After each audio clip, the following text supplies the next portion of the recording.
선서 공직 후보자인 본인은 국회가 실시하는 인사청문회에서 양심에 따라 숨김과 보탬이 없이 사실 그대로 말할 것을 맹서합니다. 2025년 6월 24일 공직 후보자 김민석.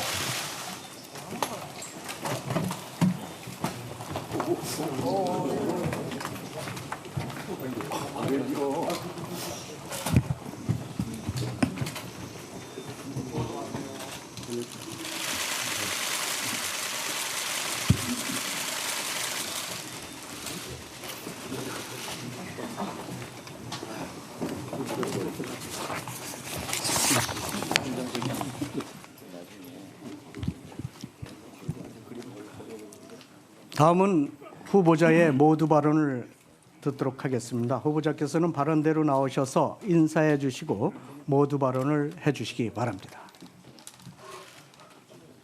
인사청문회법 규정에 따라서 모두 발언은 10분의 범위로 제한되어 있다는 점을 말씀을 드립니다.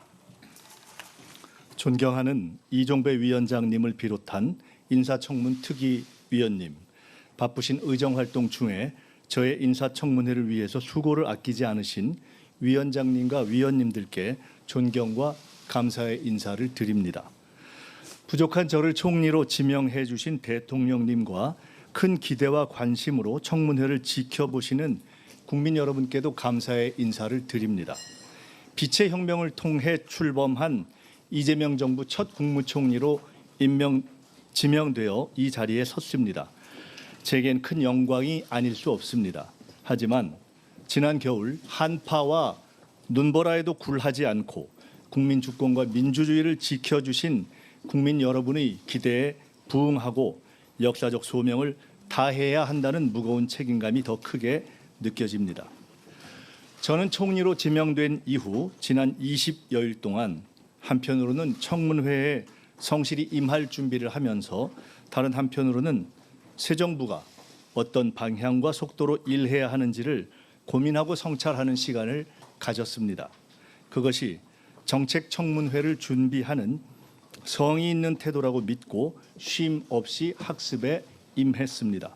오늘 위원님들께서 주시는 모든 질의에 성실히 답변 드리면서 제 정책적 비전과 구상도 함께 점검받는 시간이기를 희망합니다. 존경하는 청문위원 여러분, 대한민국은 지금 안팎으로 총체적 위기 상황에 직면해 있습니다. 12.3 불법 개혁의 부정적 여파는 정치, 경제, 사회, 외교, 안보, 문화 등 모든 분야에서 여전히 이어지고 있습니다.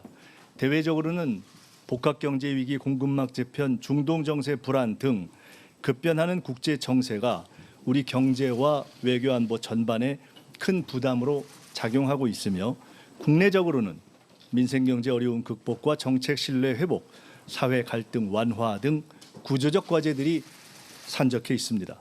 슈퍼 복합 넛크래커 상황 속에서 IMF 상황 때보다 더 힘든 총체적 위기 상황이 올 수 있다는 우려가 현실로 다가왔습니다. 출범 20일을 맞는 이재명 정부는 위기 극복을 위한 총력전을 벌이고 있습니다. 민생 경제에 활력을 불어넣기 위한 다각적 조치를 빠르게 추진해 나가고 있습니다. 정부가 제출한 30조 5천억 추경안이 국회에서 통과되면 서민 경제와 골목 상권에 어느 정도 숨통이 트일 것입니다. 국정기획위원회 활동을 통한 정부의 변화와 혁신의 의지도 확고합니다. 대통령님의 G7 정상회의 참석으로 손상됐던 대한민국 국격과 위상 회복을 세계에 알림과 동시에 우리 민주주의의 힘을 재차 확인시켜 주었습니다. 그러나 위기 극복의 길은 아직 멀고 험하기만 합니다. 특히 새 총리와 장관이 임명되지도 않은 상황에서 대통령님의 고군분투만으로 정부가 운영되고 있는 안타까운 상황이 지속되고 있습니다. 속히 정부가 제자리를 찾고 제 역할을 다할 수 있도록 해야 합니다. 인수위 없이 맨바닥에서 맨손으로 시작한 정부가 빠르게 대한민국을 안정적 궤도로 올려놓기 위해서는 여야를 비롯한 정치권의 협조가 꼭 필요합니다. 오늘 이 청문회가 정부의 조속한 안정과 출발을 위한 시작점이 되기를 바랍니다. 존경하는 청문위원 여러분, 저는 과거 IMF 위기 시절 정부의 비대위 대변인을 한 적이 있습니다. 여러 경제정책을 다루고 민생 형장의 목소리를 경청했으며 위기 극복을 위한 지도자의 고뇌를 가까이에서 지켜보고 배울 수 있었습니다. 또한 국회 보건복지위원장으로서 민주당 정책위 의장으로서 국정 전반의 정책 현안을 많은 의원님 여러분과 함께 힘을 모아 풀어나온 바 있습니다. 이러한 경험이 새로 출범하는 정부의 안정적 정착과 현재의 위기 상황 극복에 조금이라도 도움이 되기를 바랍니다. 저의 작은 힘이라도 보탤 기회를 주실 것을 고개 숙여 부탁드립니다. 오늘 인사청문회를 통해 제게 국무총리로 일할 기회가 주어진다면 항상 경청하고 소통하는 자세로 그 책임과 의무를 다하기 위해 최선을 다하겠습니다. 정치는 국가의 방향을 제시하고 행정은 국민의 삶을 바꿔야 합니다. 정치와 행정은 동전의 양면이라고 할 수 있습니다.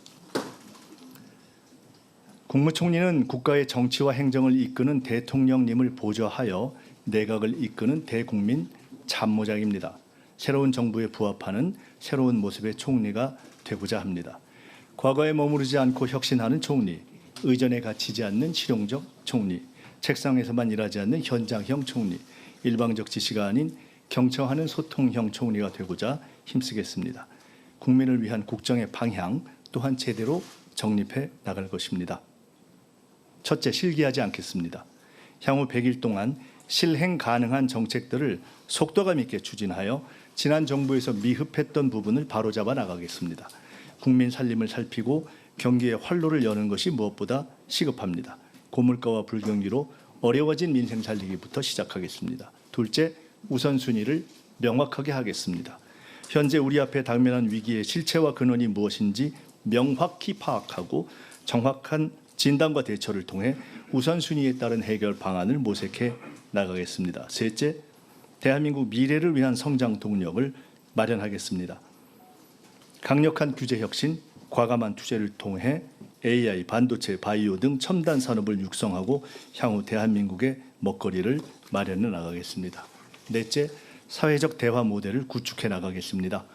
국민 주권 시대에 걸맞게 국민 참여와 소통의 장을 확대하고 이를 제도화해 나가겠습니다.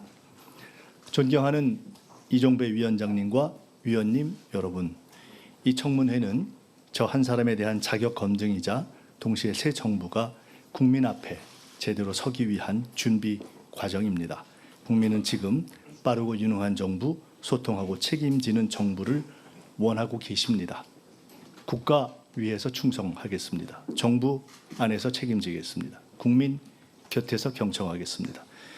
모든 국민을 아우르고 섬기는 모두의 대통령이 되겠다는 이재명 대통령님의 취임사 말씀의 정신을 따라 저 역시 모두의 총리로 모든 국민을 아우르고 섬기겠습니다. 오늘 청문회에서 이런 저의 각오와 함께 특위 위원님들의 검증에 성실하게 답변 드리겠습니다.